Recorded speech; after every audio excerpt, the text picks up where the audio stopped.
수강생 여러분, 안녕하세요. 한국의 기업가와 기업가 정신 강좌를 맡은 김태중입니다. 강좌를 통해 만나게 되어 반갑습니다.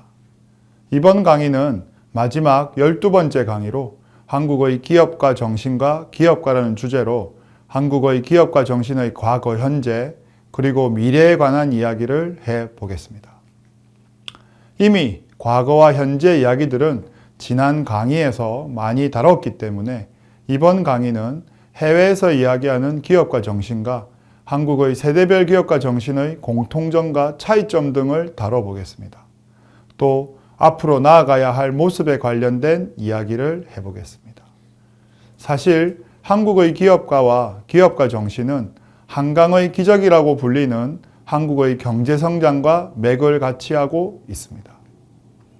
개별 기업의 성장 발전에는 그 기업의 경영관리 시스템이나 정부와의 관계, 그리고 경제정책 등 경영 내적, 외적 요인이 매우 중요하다는 것입니다. 1주차에서도 이와 관련된 이야기를 나누었습니다. 그 중에서도 경영 주체 요인인 창업 이념과 기업가 정신이 매우 중요한 요인이라는 것을 살펴보았습니다.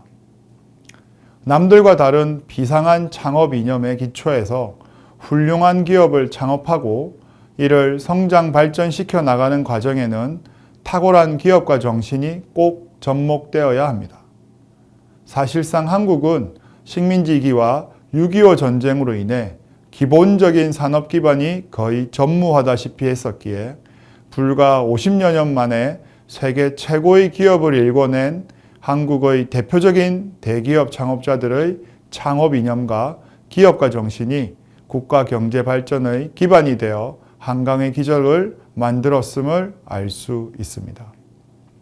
지금까지의 강의에서는 한국의 주요 기업들과 기업가, 그리고 그들의 기업가 정신을 살펴보았습니다. 이제는 기업가뿐만 아니라 기업가 정신의 발전 상황을 살펴보겠습니다.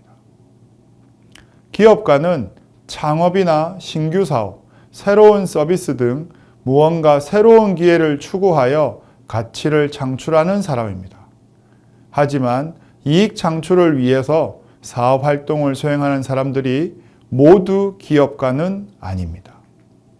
왜냐하면 사업을 위해서 위험을 감수한다고 모두 기업가는 아니고 또 사업을 하지 않는 사람들도 각자의 영역에서 기업가가 될 수 있기 때문입니다.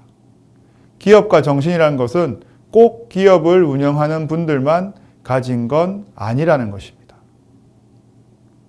그렇지만 한국의 기업가 정신이라고 하면 바로 1920년대 식민지 시기부터 시작되었다고 이야기할 수 있겠습니다.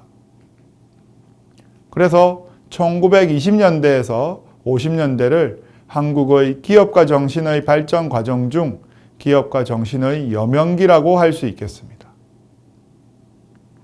그 다음이 바로 기업가 정신 1세대로서 1960년에서 1980년대 전후 한국 경제 발전과 더불어 사업을 번창시킨 대기업 기반의 창업주들입니다.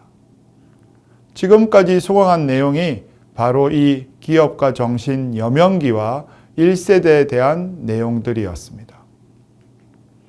이후 기업가 정신의 2세대는 1990년대에서 2000년대로 넘어가던 한국의 과거 잠저 현상을 기반한 단성 시작해 기술의 창업을 통해 글로벌 시장으로 했던 때입니다. 이번 시간 한국의 기업가 정신 시간 흐름에 따라 간단히 정리하고 살펴보았습니다. 다음 시간부터는 일반적인 기업가 정신의 특징 등에 대해서 한국의 기업가 정신은 어느 면에서 부분이 있는지, 그 부분에서는 일반적인 정신과는 차별한 당시 상황 특성을 기존에 제시한 사례들을 설명드리겠습니다. 또 현재 기업가 정신 세대들의 대표적인 2010년대 새로운 기업 소위 정신에 대하여 특히 제시하도록 하겠습니다.